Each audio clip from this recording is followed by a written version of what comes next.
We are live. We are live. Ladies and gentlemen, boys and girls, children of all ages, we are live. And this evening here on The Huddle, I have a question for you. Are you a small YouTuber who's creating content on YouTube who's struggling to grow? You're not getting enough views to your satisfaction and based on what you're looking for the videos to perform, you're not getting any feedback or traction, and you're just frustrated as a small YouTube creator and you're searching for answers on how to be able to be relevant on YouTube. Well, tonight I want to share with you 5 important tips on how you can start growing as a small YouTube creator who works a 9 to 5 job but creates content after work. And we're starting right now.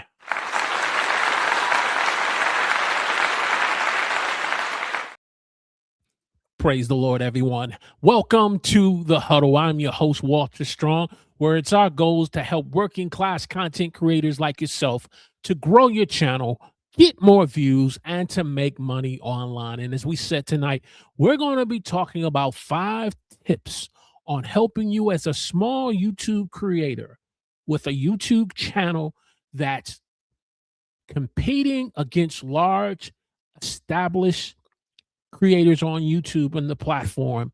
And we're going to share these 5 tips that's going to inspire you, encourage you to have a content strategy to grow on your channel. So if that's you tonight, let me know in the chat where you're watching me from. Give me a hashtag team live in the chat. Watching the replay, give me a hashtag team replay in the comments section. So without further ado, hey, let's get into the content on helping small YouTube channels grow on YouTube.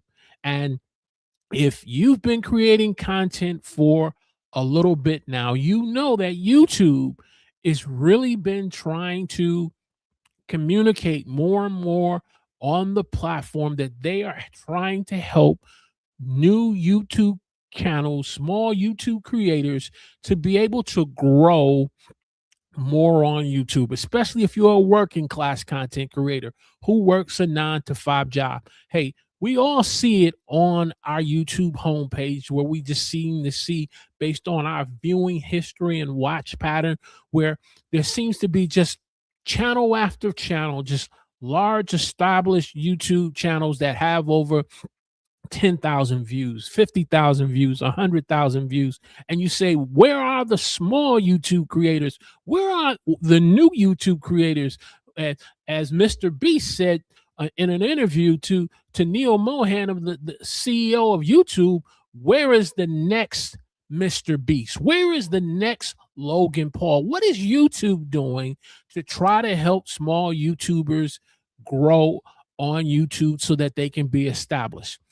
And and that's a very valid and important question that we as small YouTube channels have to be able to have the answers to so we can stay motivated, so we don't get discouraged, and so we don't burn out. Now, am I saying that should we depend solely 100% on the YouTube algorithm and hope our videos get seen? No, I'm not saying that. But I think we do need to be aware of how YouTube is trying to do their part on helping us as content creators who have small channels who've yet to get into the partnership program, who've yet to cross certain threshold of 1,000 subscribers and 4,000 hours of watch time, who've yet to be able to find the right audience that our content can get in front of so that people can start watching our content more and more and end up watching a series of playlists that we have. So we have to do our part, just as also being aware of what YouTube has put in place for us as YouTube content creators so we don't get discouraged. One of the latest features that YouTube has rolled out in 2026 is the YouTube collab feature, collaborations. YouTube collaborations, when I first started on YouTube a little over, 6 years ago, right during around the pandemic, when people were all shut down, and we couldn't go to work, we couldn't go back to school, we couldn't connect with one another, we couldn't have relationship with people outside of our homes. YouTube collaborations became a very big thing on the platform, where other creators begin to reach out to new creators who are in their similar niche that they were creating content, and people begin to build online relationships. You begin to see live streaming with multiple creators on one live streaming, collaborating with one another or working with one another, creating videos through putting the videos together through either Google Drive or OneDrive, and putting videos together through YouTube collaborations. And over a period of time, that kind of faded away as the world went back to business as usual, as we got past the pandemic.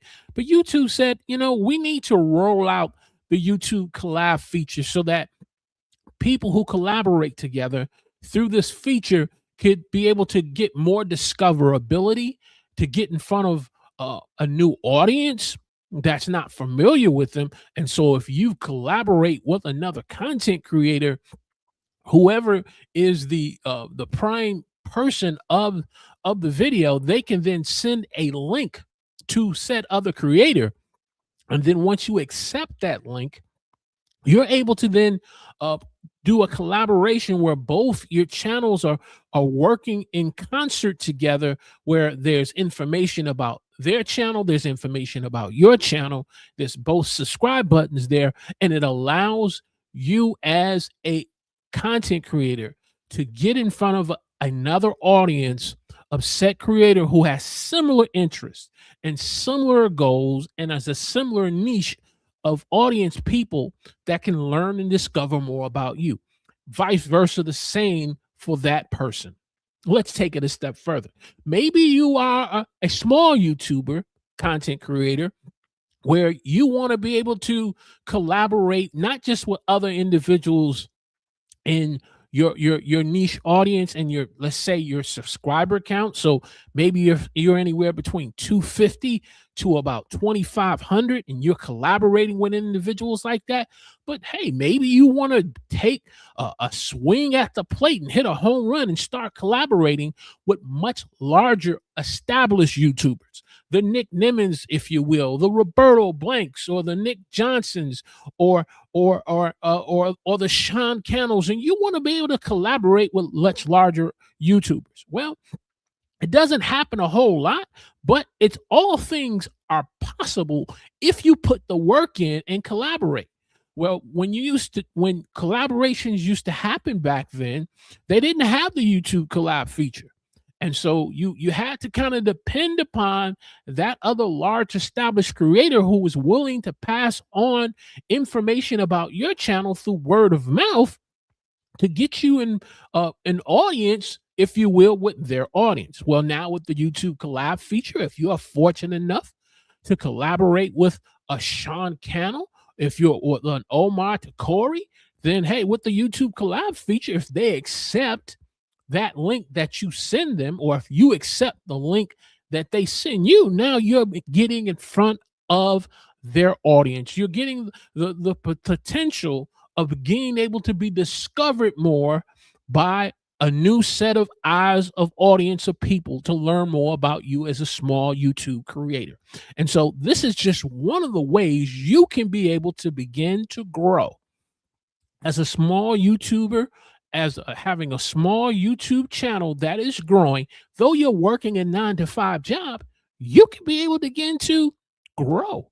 I think about my early days on the Huddle and how I was fortunate enough to be able to collaborate with a Dan Courier from the channel formerly called The Creators Fundamental, who has a silver play button, over 100,000 subscribers.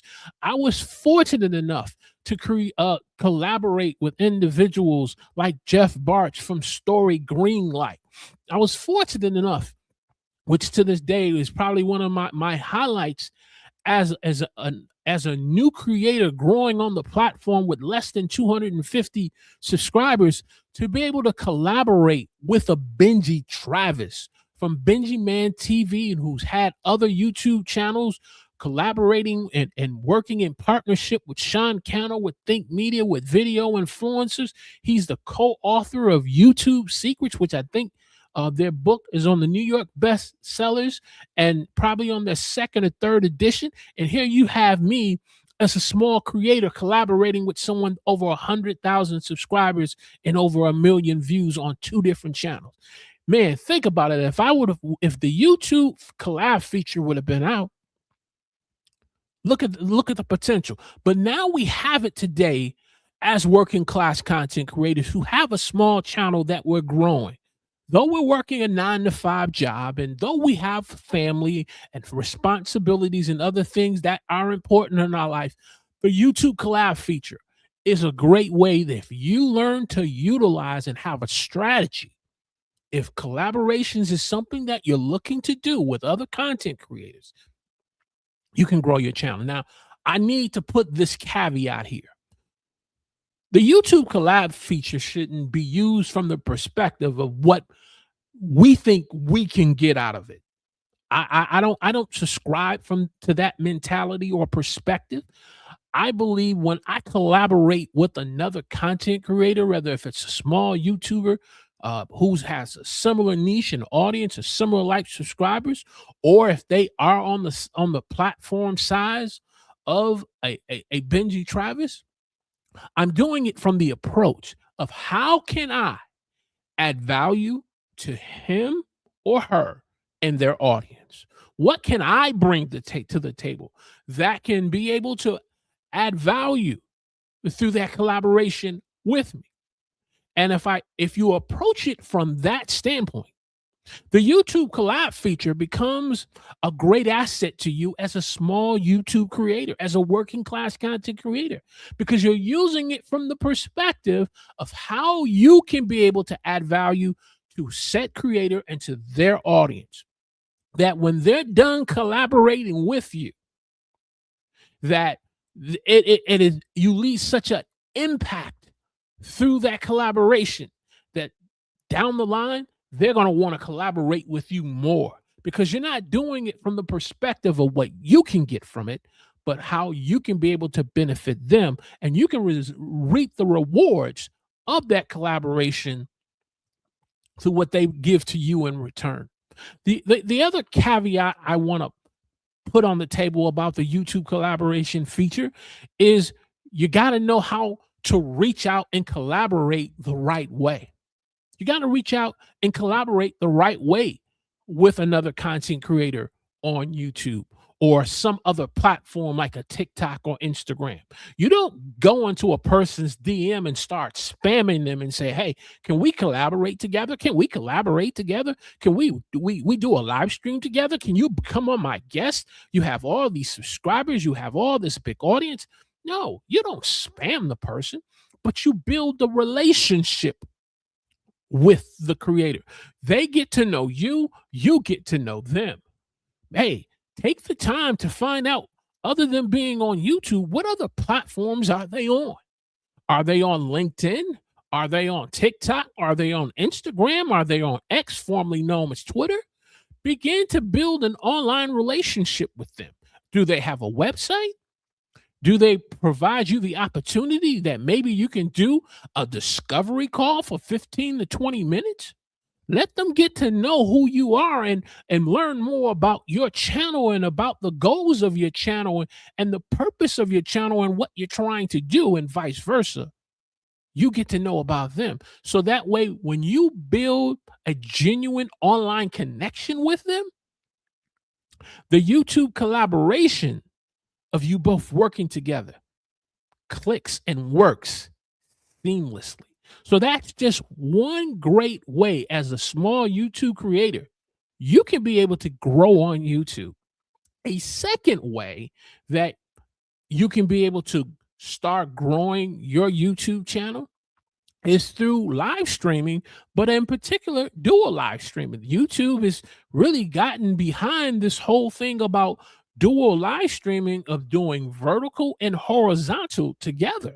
So whereas instead of you just live streaming traditionally horizontally and just having an audience of viewers watching you live anywhere, depending on the size of your channel and your audience, and you just getting that consistent 25 to 50 views after the stream is ended. Well, the vertical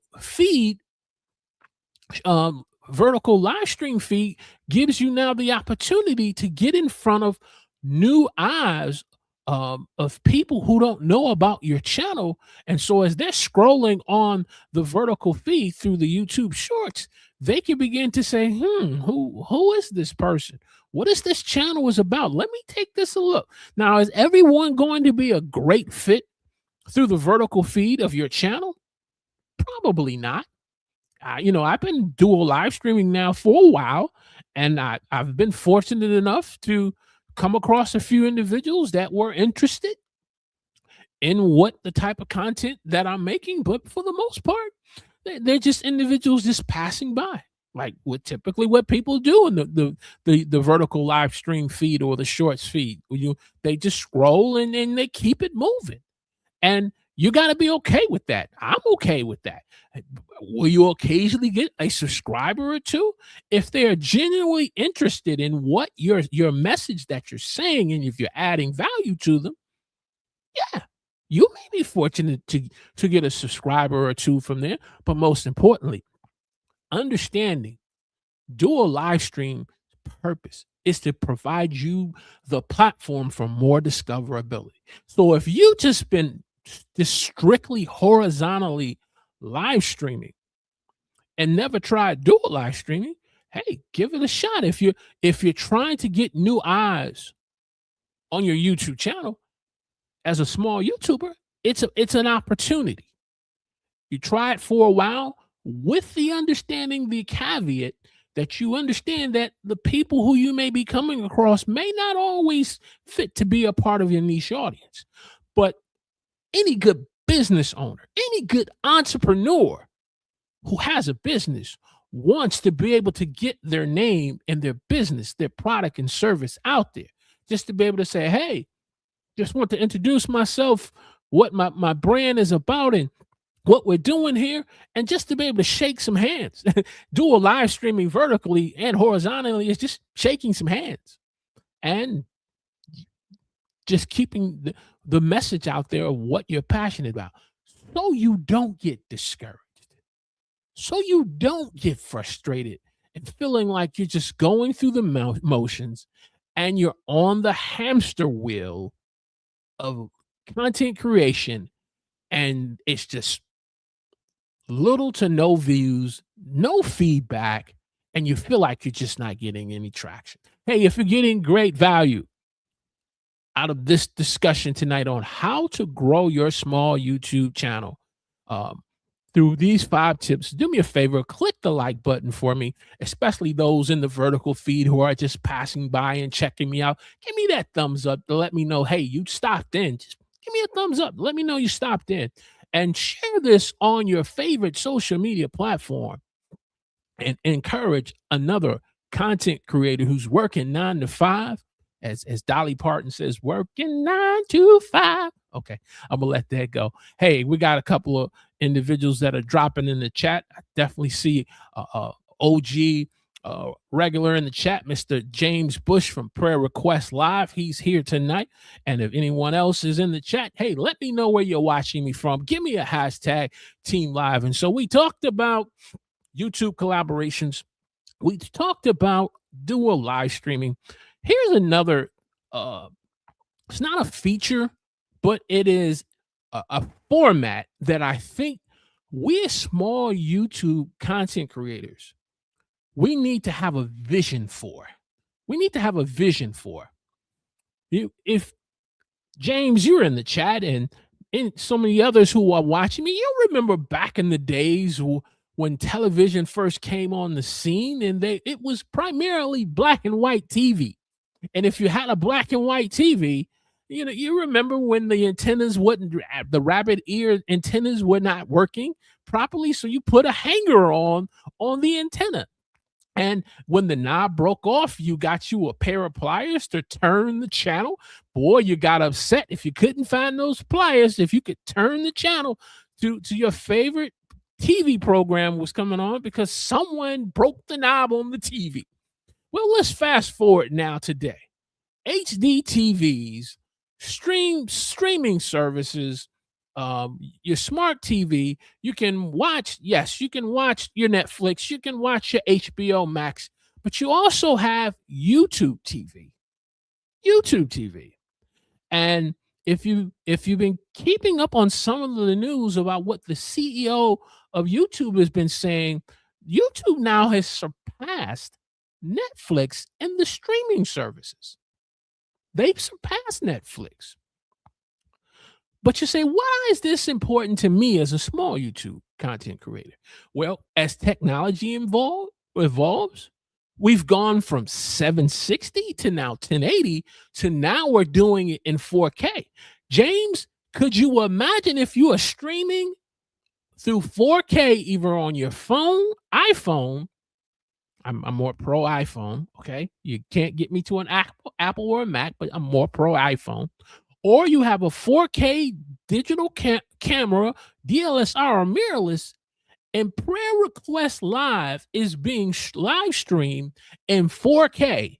And someone's watching you. Some of your people are watching you on their 30-inch, their 50-inch television. We don't have to sit in front of a laptop to watch prayer requests. They don't have to sit on their phone and scroll to watch prayer requests live. They're watching you on their HD TV, their smart TV. And more people in today's technology of live stream, because YouTube now has surpassed Netflix, this is becoming more the predominant format that people want to watch content from their televisions. And so as a small content creator on YouTube who's trying to grow your channel, you got to begin to have a vision shift on how you're trying to present your brand message. You got to have a vision shift on how you're presenting your content. And so you may not have the latest Sony camera or Canon camera in 4K yet, but you may have your iPhone or a mobile phone that is in 4K and shows shifting and maybe rearranging some things where you could start doing your live streaming in 4K or recording your videos in 4K. And not just one video, but putting a series of a playlist together where audience members will want to start watching your content in 4K on HD TV. And what this will do is begin to position you to be able to get more views. This will begin to position you to grow your channel. This will position you to be able to start making money online as a working class content creator who has a small and growing YouTube channel. YouTube TV. It's becoming more and more relevant. Again, I go back to the example I gave you. People were watching TVs on black and whites. I'll take it a step further. I remember when I first heard AM radio, listening to AM radio. I hadn't even been exposed as a young child to FM radio when I first stumbled across 1010 Win AM radio to learn about sports, news, and the weather by sitting in the kitchen with my grandmother. Fast forward today, there's very little FM or AM radio. You're now listening to it on Sirius Radio or some other streaming music platform in your car or on your desktop laptop. As technology changes and evolves, you as a content creator have to change and evolve as you grow your YouTube channel. Hey, if this is making sense, hashtag make a change. Hashtag make a change in the live for me. If you're watching the replay, on the comment section, hashtag making a change. Okay, so we talked about YouTube collabs. We've talked about dual live streams. We talked about YouTube TV. It's not a feature, but again, a perspective in how you're creating content.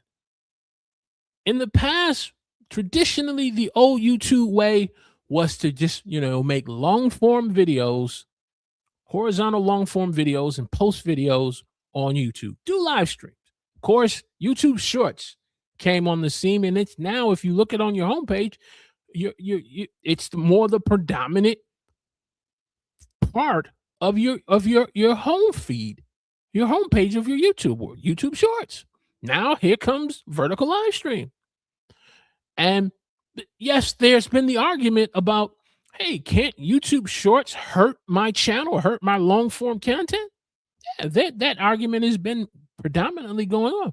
But it was interesting when I heard the CEO, Neil Mohan, when he was posed with that question.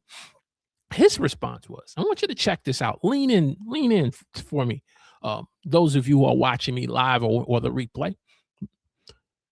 Neil Mohan said that YouTube, their creators are building a stage and a platform for us as the creators.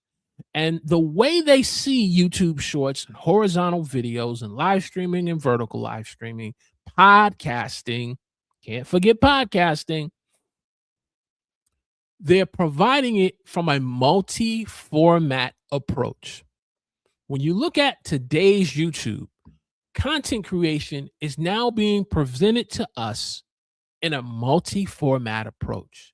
And when you look at the successful YouTube channels that are growing, that have large subscribers counts and views, it's because they have some form of a multi-format approach. They're not just doing horizontal videos. They're not just doing live streams. They're doing podcasts. They're doing YouTube Shorts. There's a multi-format strategy and approach that they're using. When it comes to us as working class content creators who have a small channel, yes, we have limited time because of work, family, and other personal responsibilities, and you feel like you're just too exhausted to try to create a second channel where you do your YouTube live stream and then you take the clips. You got to take the time and maybe get Opus or Nexus clips or do it yourself, God forbid, and then upload it to a second channel for clips. That takes a lot of time. But what if you had a multi-format approach where you live stream 3 to 5 days a week? Well, what happens when you end the live stream? You just move on to the next? Or you put time aside, just like if you were going to batch out time for multiple videos, you batch out time where you can take 1 or 2 live streams from the week and you start breaking them down into horizontal long videos, 5 to 10 minutes, 2 or 3. Well, guess what? That's new content. So if you had 5 points in the live stream, you have potentially 5 points that you can pull from horizontal videos. Or you use something like a Nexus clip or an Opus, and you end up getting vertical shorts that you can end up posting on the YouTube channel, using it as a form of like a teaser or a trailer to whet the appetite. So if an individual does want to watch your long form content, they can be pointed to the long form. But as you are building an audience of those watching the shorts, you don't try to force them over to watch your long form content. Appreciate the audience that you have through the shorts and the audience that you have through the live stream and grow them over time. If you have that type of multi-format approach and strategy, you're going to grow your channel. Though you are a small YouTube creator, you're going to grow your channel. The thing is, you got to be willing to, let me make sure okay, there we go. You got to be willing to experiment. I think one of my biggest hurdles over the last couple of years was the willingness to experiment more. Because what as you I'm not gonna blame it on age, but as you start to get older in life, you want consistency. You want things to flow and function a certain way that once you're comfortable with it, any type of disruption of that format and that flow can upset the apple cart for you. And so when you talk about experimenting and doing something new, sometimes content creators won't be willing to do that. We're just used to doing certain things a certain way. But if the goal is to grow your channel and reach more of an audience, guess what? You have to have a multi-format approach. Let me give my Christian content creators a jewel, a gem on multi-format approach. When you have a multi-format approach, you can get the message of the gospel out to God's people in a more effective way. You say, how is that possible? Well, let's look at the first four books of the New Testament. I'll say five. The first five books of the New Testament: Matthew, Mark, Luke, John, the book of Acts. Matthew was written by Matthew, the apostle. The perspective of it was written from explaining the kingdom of God primarily to the Jewish audience. Mark was written primarily as Jesus. Let me go back. Matthew presents Jesus as the Lord, the King of Kings, the perspective of the kingdom of God. Mark gives us the perspective of Jesus as the servant man of God, written primarily to the Roman audience. Luke as the perfect man of God, primarily written to the Greek audience, and John written to the world, for here where we get the focus of, for God so loved the world that he gave his only begotten son, that whosoever believeth in him shall not perish, but have everlasting life, written to the world. And the book of Acts, the birth of the church, written by Luke.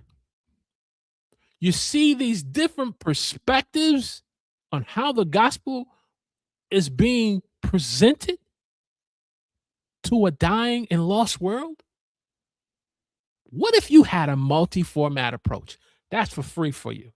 Not going to pass an offering plate tonight. You can give your offering on Sunday. Give your offering on Sunday. What if you had a multi-format approach on sharing your content, your Christian content? Your channel will start growing. Your audience will find you when you have a multi-format approach. Hey, if you're getting great value out of this episode of The Huddle, click that like button for me. Share this on your favorite social media platform. And if you are new to The Huddle and it's your desire as a working class content creator to grow your channel, get more views, and make money online, hey, subscribe to the channel for me and click the alert notification button. That'll let you know when we go live or when we press record for our next upload. Want to say good evening to Professor James Hicks in the building tonight. See you on Facebook doing a lot of traveling and meeting and greeting with family members. So getting that break and spending some quality time with the family. So I see you on Facebook, sir. I see you. So we talked about multi-format approach. My last point, learn to leverage AI technology. There's a lot of noise. I'm quite sure Mr. Hicks can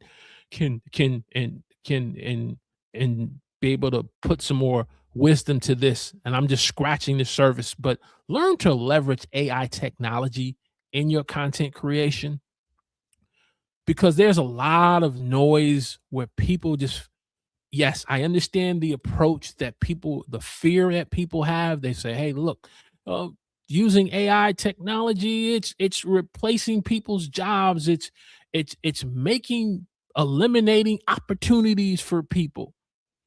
Yeah, there's one side of the coin, but a lot of that I'm learning and still understanding is people are saying a lot of this stuff because of a lack of understanding and knowledge of how AI works in their own career and workplace, and they are saying it also not having an understanding of how it could work in their everyday life.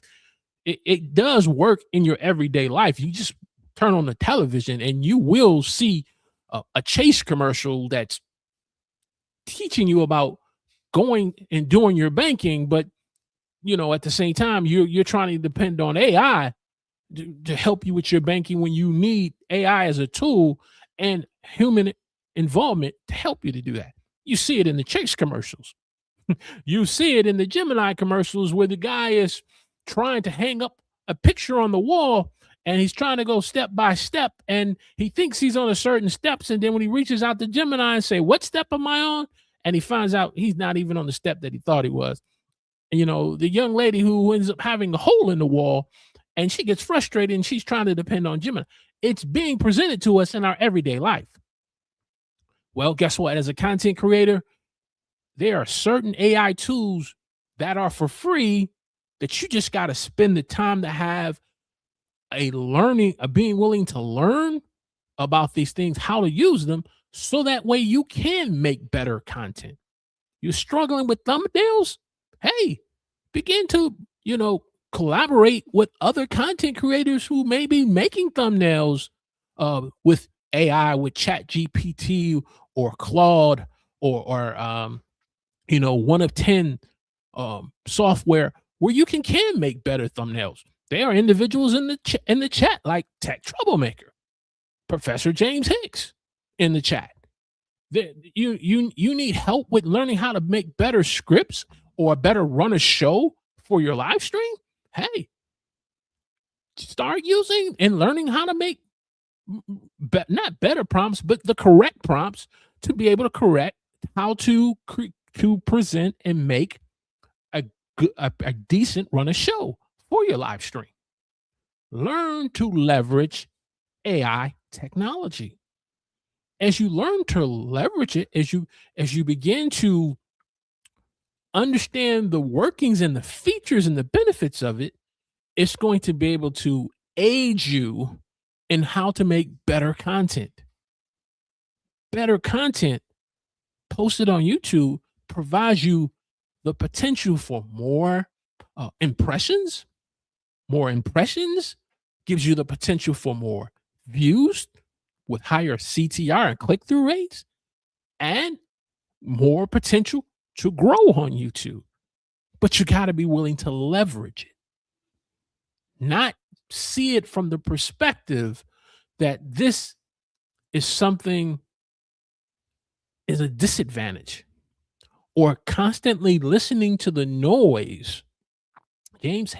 Professor James Hicks always talks about rising above the noise. Are you stuck in the caverns of content creation, of noise about the negative stuff about AI? Now, yes, there's some bad actors who make AI slop, but you shouldn't be down there in the caverns of content creation always hearing about AI slop. You should be up on the mountain, climbing the mountain, so that you can be able to leverage AI in your content creation and growing your channel. Are you a content creator who's just creating content and your voice only echoes on YouTube? Or are you a content creator, despite the amount of subscribers, despite the amount of views, and despite the amount of the size of the audience you have, the audience that you do have, are you just echoing to them? Or are you saying some stuff with a voice of substance? I'll let you think about that for a minute. That wasn't even in the run of show. But if you're trying to grow on YouTube, you got to be willing to leverage AI technology. You've leveraged other forms of technology when it was rolled out. There was a time when I first started doing some form of content creation, and when I was first starting to write blogs on WordPress, what was the predominant social media platform that people were on the most and trying to get their WordPress content creation in front of more people? It was Periscope. People were doing like large, if you will, type of live streams on Periscope. But guess what happened? Periscope got replaced with Twitter. Twitter got replaced. X gonna give them to you. Now people got a problem with X gonna give them to you because X is giving it to you, and you ain't getting nothing back. I'm sorry, squirrel. I got lost. But you hear my point here.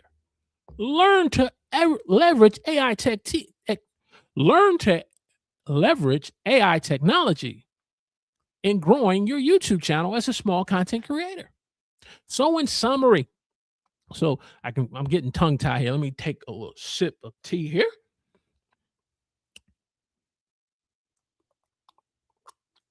That's better. That's better. Hey, hashtag team live in the chat. If you're watching me live, hashtag team replay in the comment section. So in summary, to grow your YouTube channel, especially as a small content creator who's working a 9-to-5 job, family, and other important things that you got to balance in this content creation process, take advantage of YouTube Collabs. Explore and try dual live streaming. Begin to educate yourself and begin to leverage your YouTube equipment and gear so you can be able to start doing content creation in 4K, even if it's on your phone, so your content is presented on YouTube TV. YouTube television live streaming is surpassed Netflix. And there are conversations about not just programs, but there are individuals in the chat. And I'm not trying to toot my own horn here, but it at least encourages me when I have an individual like Tech Troublemaker in the chat live or James Hicks in the chat live who is making and pumping out content on an episodic level where they have things like Team No Sleep, they have the Digital Collective, you have the Tech Troublemaker Show, and you can watch this not just on the desktop, but you can watch it on your HD television, on your 60-inch. That lets me know that if individuals are coming to listen to the voice that I have that has substance, not echoing, that lets me know that you can do the same thing and position your content where it's now being created and produced in 4K on HD television. Having a multi-format approach, perspective, so you can grow your channel, and then finally leveraging AI technology. You do these 5 things, you get consistent, have a content strategy, a content workflow. Over time, your channel is going to grow. You won't have an issue about not being consistent. You won't have an issue about uploading consistently and burnout because you will have such a focus. Your audience, you don't have to go looking for them. Your audience will start coming to look for you. Hey, you've gotten great value out of this episode tonight of The Huddle. Click that like button for me. Hit that thumbs up. Share this on your favorite social media platform. Whether if you're watching me on the vertical live feed or horizontal, hit that subscribe button for me. Click the alert notification button. That's the content tonight. That's the content. I pray that you've gotten value out of what we've had to say tonight. And give me your feedback.